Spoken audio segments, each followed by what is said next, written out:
هذه زيارة الرابعة حسب قوله، وأول كان في السنة الماضية. ولا شك يعني هذه زيارة طبعا هو اللقاء مع القيادة الباكستانية والقيادة الكشميرية. ولا شك هناك خطة لمنظمة التعاون الإسلامي في ضوء كشمير، ولها جهود كثيرة في مجال يعني حول الناس الشعب الكشميري، وخاصة جهودهم وأيضا أمور كثيرة تتعلق بالكشميريين. The current Indian leadership is bent upon perpetuating India's occupation of Jammu and Kashmir. The Indian authorities are brutally crushing the quest of Kashmiri people for their fundamental rights, especially the inalienable right to self-determination as enshrined in the relevant United Nations and OIC resolutions. الحكام الحاليون في الهند والكشمير هم يعظمون حقوق الأساسية للشعب الكشميريين، وهدفهم الأساسي هو التغيير الديمقراطي في المنطقة. The curbs on fundamental rights and freedoms of Kashmiri people remain persistent. The entire Hurriyat political leadership, the genuine voice of the Kashmiri people, has been arbitrarily incarcerated for the past several years. The total number of detained political activists and human rights defenders comes to around 4,000. The Indian authorities have sought death penalty for one of the most renowned Kashmiri leaders, Mr. Yasin Malik, who was awarded life sentence last year. Another Kashmiri leader, Shabbir Ahmad Shah, has spent over half of his 70 years life in jails.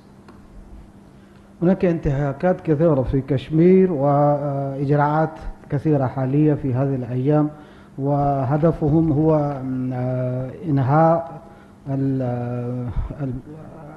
النشطاء، خاصة يريدون الحرية في كشمير، وخاصة الاجتياز خاصة القيادة الكشميرية الشرعية، ومنهم ياسين ملك تم الإعدام حوله، وأيضا شبير أحمد القائد الآخر المحلي هناك هو قضاء نصف عمره يعني حوالي 35 سنة في السجن. India's unilateral and illegal actions of 5 August 2019 have opened a new chapter of oppression. The ultimate aim of these steps is to convert Kashmiris into a disempowered minority in their own land. As you are aware, the OIC has a long-standing and principled position on the Jammu and Kashmir dispute. The organization has unequivocally affirmed its resolute support to the Kashmiri people for their just struggle for self-determination in a series of public pronouncements. The forceful resolution unanimously adopted by the 49th session of the OIC Council of Foreign Ministers held in Nouakchott is the most recent testimony to the OIC's continued support to the cause of Kashmir. والإجراءات الحالية في الهند خاصة في سنة 2019 تغيير الحالة الحالية خاصة في كشمير، وهناك إجراءات بعده كثير، خاصة وحرمان الشعب الكشميري خاصة من أموالهم وإخراج يتم من بيوتهم، وهناك انتهاكات كثيرة ومنع كل شيء من الاحتجاجات، ومن خاصة تجهير الأصوات الجائزة. هم منعوا كل شيء وحولوا هذا كل المنطقة في السجن، والمنظمة التعاون الإسلامي له جهود كثيرة خاصة خلال السنتين أو 3 سنوات الماضية في مجال تحرير الشعب الكشميري. Pakistan expresses its profound gratitude to the OIC for its consistent and unequivocal support for the Kashmir cause. Undoubtedly, the timely and complete implementation of the decisions taken under the OIC resolutions and the action plan adopted by the contact group in its meeting of 22nd March 2002 would help in alleviating the sufferings of the Kashmiri people and finding a lasting solution to the Jammu and Kashmir dispute in accordance with the relevant UNSC and OIC resolutions. It is now my pleasure to invite His Excellency Ambassador Al Dubai for his remarks. Thank you. تقدر باكستان جهود منظمة التعاون الإسلامي منذ عقدين خاصة في مجال هذه القضية، والآن ألتمس من سعادة السفير ويقدم موقفه. بسم الله الرحمن الرحيم. معالي الوزير، أصحاب السعادة، حضور الكريم، رجال الإعلام، أود في البداية أن أعرب لكم عن خالص الشكر والتقدير لحكومة جمهورية باكستان الإسلامية على استقبال وفد منظمة التعاون الإسلامي. وأود أيضا في البداية كمبعوث خاص لقضية جامو وكشمير أن أشيد بدور باكستان النشط في إطار منظمة التعاون الإسلامي، وأيضا إلى إسهاماتها ومشاركاتها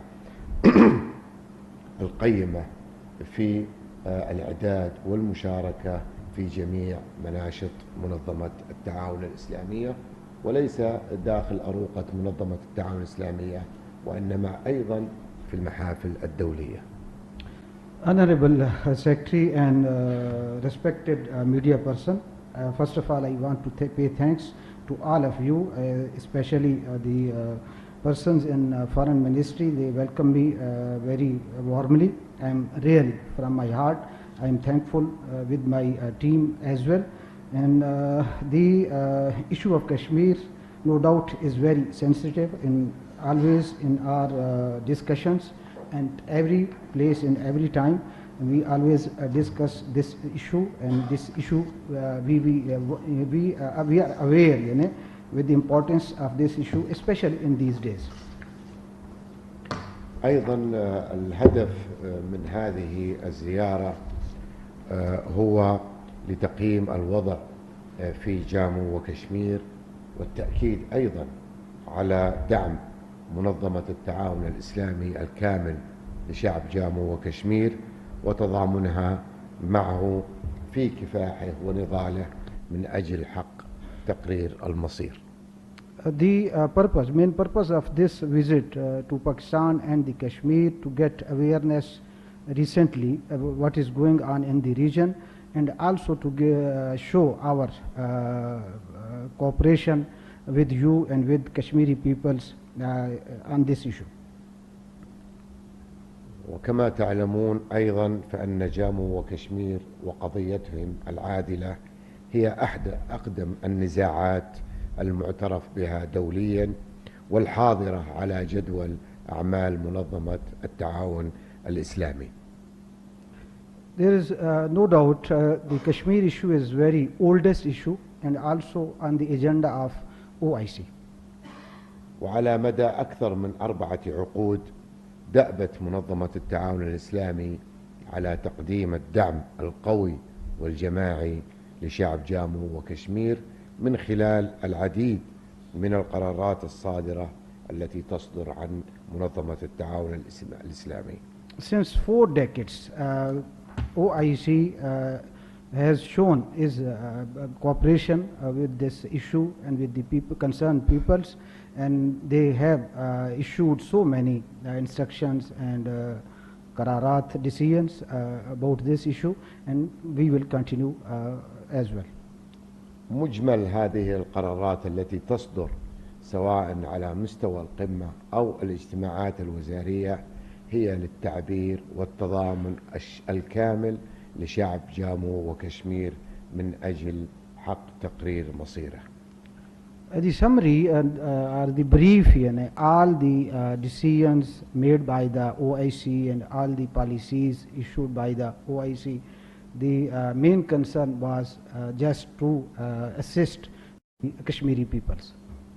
في زيارتي كمبعوث خاص في 2021 عند عودتنا إلى منظمة التعاون الإسلامي قدمنا تقرير مفصل عن هذه الزيارة والنتائج وما شاهدناه من في هذه القضية قدم إلى مجلس وزراء الخارجية في الدورة 49 التي عقدت في 48 التي عقدت في إسلام آباد في سنة 2022. The meeting was held in Islamabad, I think on 21. The OIC presented their its comprehensive report on this issue.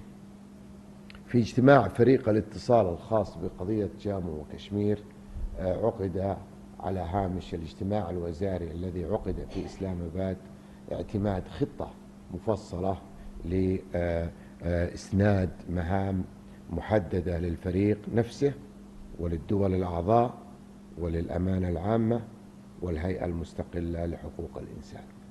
In a minister level meeting, the opinions in start from the all members of the OIC and the secretariat, and also from every place we presented over there. أيضا الأمانة العامة تواصلت مع كثير من الدول لمناقشة كيفية تنفيذ هذه الخطة، واليوم أيضا تم النقاش مع الإخوة في وزارة الخارجية عن كيفية تنفيذ هذه الخطة.